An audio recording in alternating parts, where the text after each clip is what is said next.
நீங்க அவளுடன் எதிர்பார்த்த சூப்பர் ஸ்டார்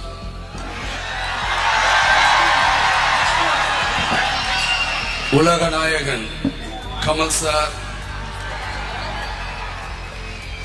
சில முக்கியமான நிகழ்ச்சி இருக்கு. அந்த நிகழ்ச்சியில எல்லா கதாநாயகர்கள் சேர்ந்து ஆடுற ஒரு நடன நிகழ்ச்சி இருக்கு. தயவு செஞ்சு அதையும் பார்த்து ரசிச்சிருங்க. இப்ப கமல் சாரும் ரஜினி சாரும் மேடைக்கு வருவாங்க.